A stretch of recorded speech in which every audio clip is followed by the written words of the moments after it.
আজকে আমি বনগাঁ থেকে ট্রেন ধরে চলে যাব সোজা তারাপীঠে যাওয়ার উদ্দেশ্যে। আর ফার্স্ট টাইম তারাপীঠে যাচ্ছি।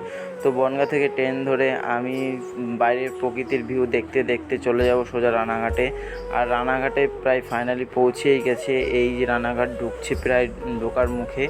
আর তারপরে ওখান থেকে ট্রেন ধরে আমাদের যেতে হবে নৈহাটি। আর রানাঘাটেও চলে এসেছি, আর এখানে ট্রেনের জন্য অপেক্ষা করছি। আর ট্রেনটা খুবই লেট ছিল, কখন আসবে ট্রেন, কখন আসবে। আর ফাইনালি চলে আসার পরে আমরা চলে যাই নৈহাটি। আর নৈহাটি থেকে ট্রেন ধরে সোজা চলে যাব ব্যান্ডেল। আর গঙ্গা পার করে চলে যাচ্ছি আমরা ব্যান্ডেলে। আর ব্যান্ডেলে যাওয়ার আগেই প্রকৃতিটা খুব সুন্দর লাগছে। আর ফার্স্ট টাইম আমি এদিক থেকে যাচ্ছি, আগে কোনো দিনও যাইনি। তো যেতে যেতে আর গঙ্গাটার স্রোত ভালোই ছিল নিচ দিয়ে।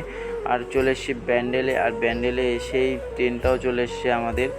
আর এই ট্রেনটা ধরেই আমাদের যেতে হবে সোজা রামপুরহাটে। আর এই ট্রেনে বসে খুবই সিটগুলো খুবই নরম ছিল। আর এটা মালদা এক্সপ্রেস ছিল। তো ফাইনাল